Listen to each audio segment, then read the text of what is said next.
All right, well, let's talk about it. Listen, it is a storyline right now. It is a narrative of who should be the Bears' starting quarterback. There are people who believe Mitchell Trubisky should be the starting quarterback now.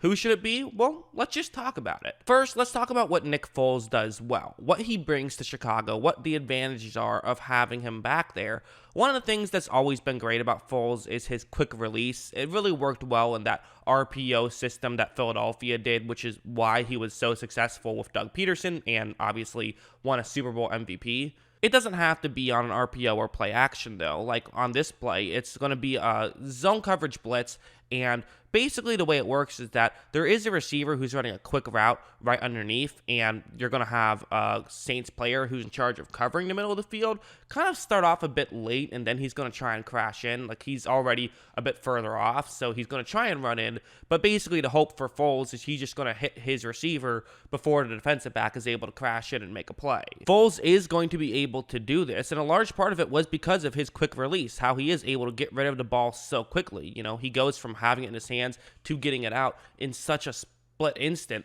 that he was able to get it, and they're able to gain some yards just like that. So that's something he is bringing to the table, and for a team that likes to have a lot of short passes, this is good. He's also someone who can make high degree of difficulty throws. Like on this one, it's going to be man coverage. It's a cover one play, and he's going to have Allen Robinson who's running a route it looks like it's going to get in the middle of the field. That's only because of the camera angle. You know, the Soldier Field all 22 is the weirdest all 22 out of all 32 stadiums, although Lambeau Field's a close second. Robinson's actually going to get much closer to the sideline, and he is going to get open. However, not right away. Once this ball is snapped, you notice that, listen, this is kind of a risky throw, right? I mean, you have Allen Robinson, who's basically keeping pace with the defensive back already, and the safety is kind of far off.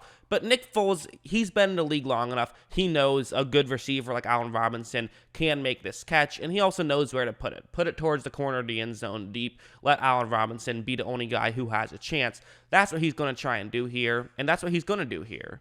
A-Rob breaks free, gets open, makes a great catch, and that's exactly where Foles wanted it. It looks like it's a bit overthrown, but it really isn't. Foles wanted to throw it and basically force his receiver to make a tough catch, because either that's going to be a touchdown or it's going to be incomplete. Perfect throw from Foles, and obviously Allen Robinson doing Allen Robinson type thing. Now let's move on to Trubisky, and we'll start things off with this play. This is going to be a cover 3 zone, and the way it works is that you're going to have, so there's one Atlanta player covering the top of the screen in the middle of the field. One Atlanta player. And the way the Chicago Bears are counteracting this is they're going to get one of their receivers to kind of try and get in his way a little bit, then have another receiver run a route that's going to get towards the sideline. That's the way this concept works. Once the ball is snapped, you'll see that Trubisky does have a receiver open, but not wide open. This is another high degree of difficulty type play. It really is. And so what hilariously bad thing is Trubisky going to do? Is he going to throw an interception? Is he going to miss him by 100 yards? Well, no, he's going to make a pretty accurate throw, and they're able to get the completion. I actually honestly feel like when it comes to high degree of difficulty throws, Trubisky's not that bad. I really do believe that. I think that's what a lot of people don't realize is when he has to make those tough throws, he's about just as consistent as anybody else. It's honestly, there's so many other things that he's bad at, but this thing is pretty good. Of course, there's one other main thing that he has over Nick Foles, and that's going to be his running ability, which can really come into play because it makes opposing defenses not want to have to play man coverage against you. On this one, Atlanta is playing man coverage, and it's actually a cover 1 blitz, so they're going to have 5 players rush the pass. And other than that, everyone's essentially going to have their back turned. They're going to be looking at the receiver they're supposed to cover, and there is a safety deep, so he's the only other guy who will be watching Trubisky, as opposed to zone coverage when basically everybody keeps their eyes on the quarterback. So pressure comes, but it's blocked well by the Bears. You don't hear that too often, and now Trubisky can just run, and since it was man coverage, there's no one in the middle of the field, and he's able to pick up a huge gain on this one, and that's not something Foles is going to be able to do. So does this mean that Trubisky should maybe be the starter because he can do things that Foles can't do, and he still can make those high degree of difficulty throws?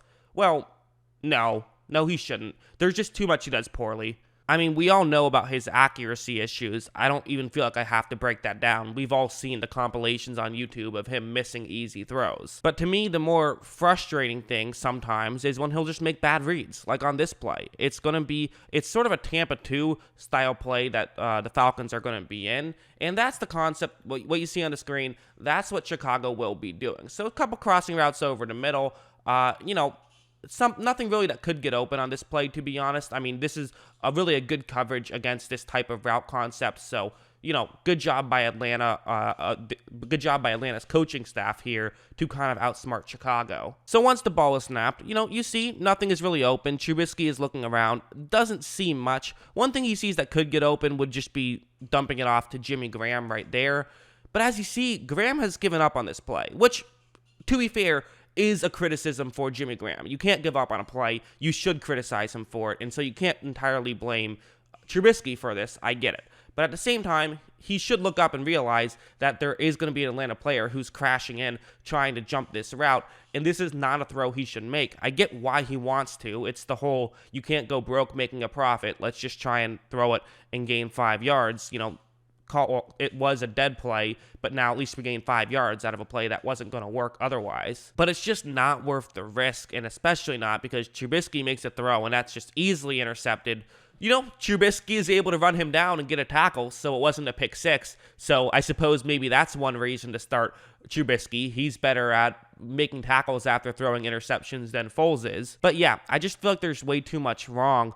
And honestly, I do also have to bring up, it's not just the quarterback play that's been a problem. And it's not just the offensive line play that's been a problem. I think the receivers are fine. They could use maybe some more help for Allen Robinson, but it's fine. There's just sometimes I watch these plays and it's just head scratching as to what is Matt Nagy doing. Let's take a look at this one. So you're at the 10-yard line. This is a 3rd down and 7. So, you can get a first down without the touchdown, but it's going to be tough. It's 3rd down, big play. And so what is Matt Nagy calling here? Well, it's going to be this. So you also see the defensive play on this one. They're playing zone coverage, which is to be expected. That's what the Saints like to do. And you kind of see how this is supposed to work, right? I mean, you have, look at the concept to Foles' right. So you see that there's going to be 2 receivers who are sort of cutting right around the 5-yard line. Another one runs deep, runs towards the sideline. That could get open. It could. You also, on the other side of the field, have Jimmy Graham, who's running a curl route that'll be in the end zone. But the problem is, again, there's 2 safeties deep here. So if there's only 2 players running deep, running towards the end zone, running past the first down marker, why wouldn't those 2 safeties just run over and cover those 2 guys? And maybe you can make a really difficult throw and squeeze it through a tight window to make a touchdown, but it's going to be difficult to do. Not only that, but, this Bears line can't really hold up too well, so Foles is going to have to just hope that one of the players is able to get open in time. I mean, this is a very difficult play to work. So Foles isn't even going to try it. I mean, once the ball is snapped, he's just going to go straight to his halfback, and he ends up really not making a great throw. It's incomplete. It wasn't going to be caught anyways. But the reality is that play makes no sense. And to me, the most egregious part of that play is why on 3rd down and 7 is Allen Robinson running a setup route. He was one of the guys who was just, hanging out by the 5-yard line